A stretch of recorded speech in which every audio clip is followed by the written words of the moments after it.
Obezitatea începe să fie o problemă tot mai mare, inclusiv în România, pentru că o treime din români sunt obezi.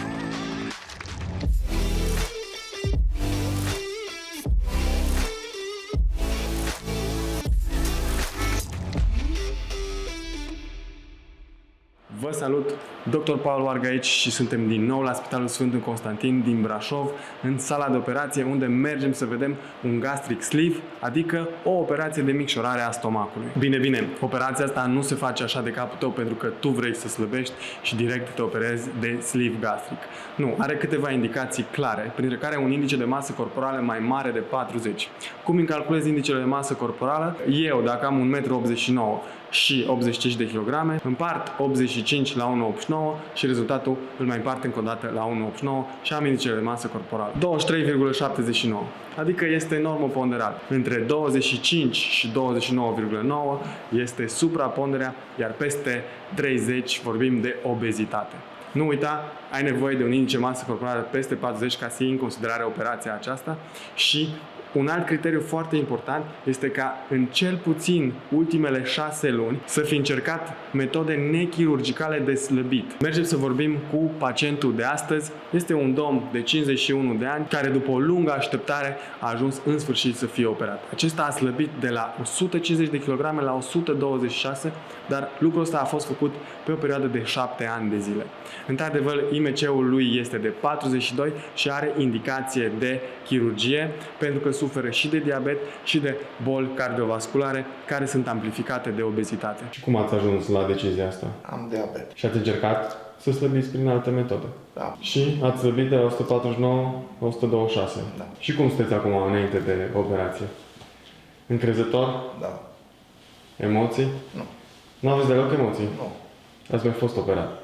Am mai fost cu 5 ani, în 2018, de varice. Deci știți un pic la ce să vă așteptați când e vorba de intervenție. Dacă mi-era frică, nu mai mă program, nu mai sunam. Și cum de-ați ales Spitalul Sfântul Constantin? E, în primul rând, că aproape de casă. Sunteți brașoveani? Da, stau aici la 10 minute. Am înțeles. N-aveți aparat de respirat la domiciliu, nu? Nu. Deci sfărăiți? Nevastă mi-a zice că da. Da. Dar numai când sunt foarte obosit. Și să fie o anestezie generală. Da. Și v-au zis cât durează intervenția? O oră. Acum.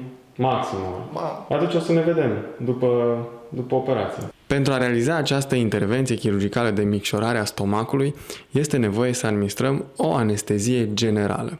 După ce administrăm mai multe medicamente, urmează administrarea anestezicului general.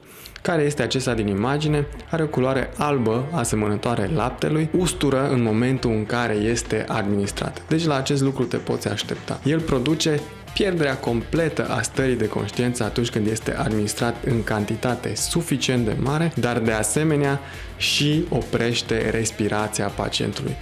Din acest motiv, o să vedeți cum respirația pacientului este preluată cu ajutorul ventilatorului mecanic, a măștii și a acelui balon verde care efectiv împinge aer în plămânii pacientului până când anestezia este completă. Dispozitivul de pe mâna pacientului evaluează contracția musculară.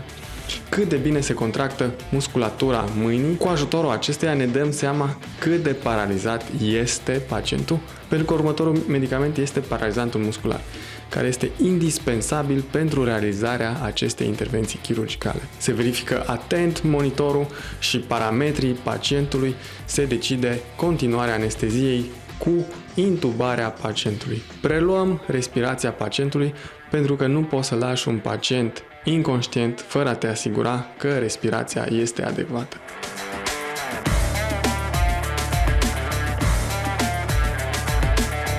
Și apoi se trece la intubarea pacientului.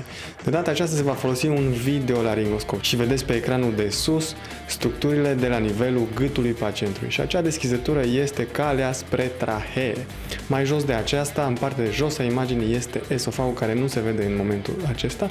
Sonda pur și simplu intră printre cele două corzi vocale și ajunge în trahee. Fixăm cu atenție mare sonda și reverificăm toate lucrurile încă o dată. Pornim gazul anestezic, gaz care este suficient să fie într-o concentrație de 2% în aerul pe care îl inspiră pacientul, pentru a menține starea de anestezie generală.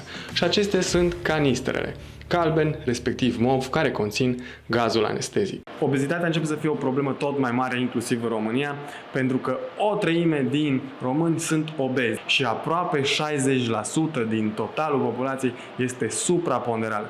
O statistică extrem de îngrijorătoare. Obezitatea chiar și la copiii de 5 ani atinge cote de 7%, lucru care este într-adevăr îngrijorător. Bine, obezitatea ca obezitatea, dar care e problema noastră?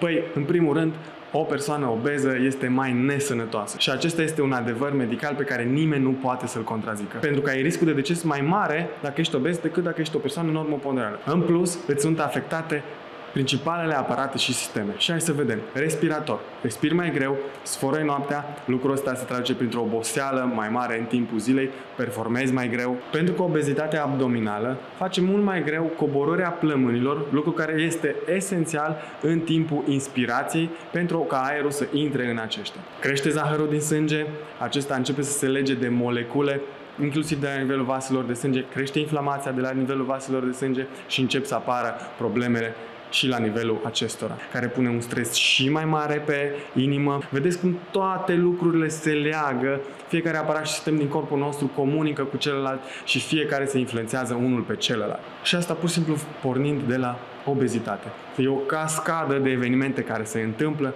lucru care poate fi prevenit prin controlul greutății. Cum are loc intervenția aceasta? Se va introduce o sondă orogastrică pe post de reper, după care, cu ajutorul unor instrumente speciale, se va tăia o mare bucată din stomac. Acest instrument este mai special pentru că în același timp taie stomacul, dar și capsează marginile, securizând foarte bine incizia sau tăietura care se face la nivelul stomacului. Acest lucru este posibil cu ajutorul acestor capse care se închid și securizează foarte bine această tăietură.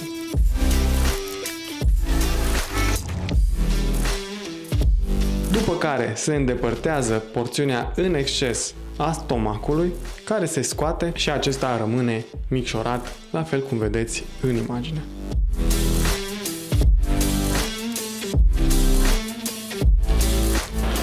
Voi ce faceți acum?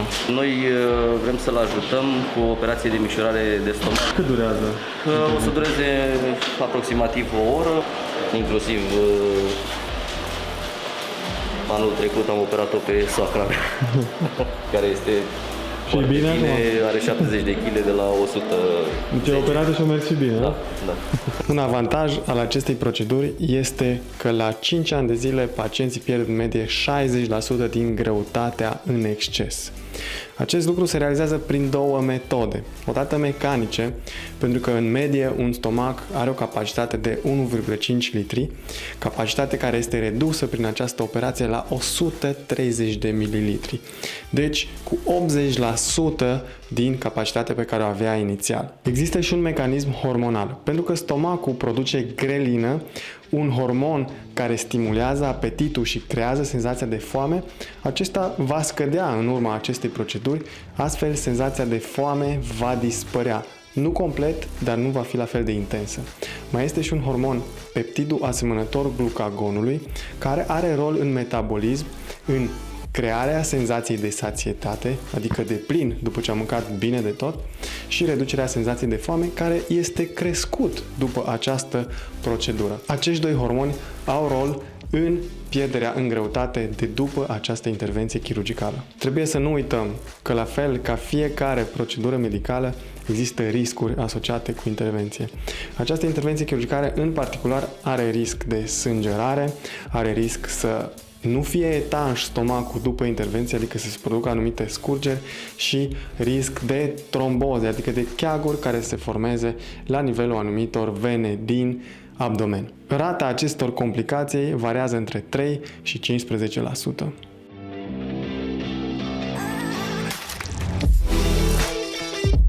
Un alt avantaj al acestei intervenții este că se poate realiza minim invaziv. Doar cu aceste 5 trocare pe care le vedeți și în imagine, trocare, adică tuburi care vin introduse în cavitatea abdominală, și prin acestea se poate lucra.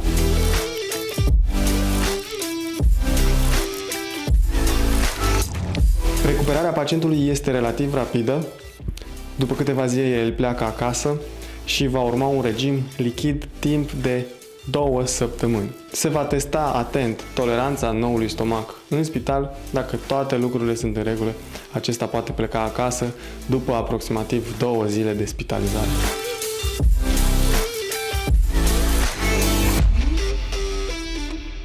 Cum a fost intervenția? Nu știu că am dormit. Ați dormit? Nu mai țineți minte nimic, așa? Care e ultimul lucru pe care vi-l amintiți? Ne-am băgat la perfuzie și Atât. Acum cum vă simțiți? Am înțeles că vă doare un pic. Să mai și ziceți. transpir. Să rămâneți un pic aici la terapie intensivă, să mai fiți supravegheat și o să creștem un pic partea de analgezie, să nu vă mai doară. Vine așa în valuri. Vine și vă lasă? Îi mulțumesc din suflet pacientului care a acceptat să fie filmat într-un moment sensibil din viața lui și să ne împărtășească ceea ce a simțit, cum au decurs pentru el lucrurile astăzi. Îi doresc toată sănătatea din lume și mulțumesc încă o dată. Nu în ultimul rând, vreau să mulțumesc Spitalului Sfântul Constantin pentru deschiderea față de aceste clipuri și pentru amabilitatea cu care am fost primit aici. Nu uita, dacă ți-au plăcut clipurile astea, like, share și subscribe și noi ne revedem data viitoare. Vă salut!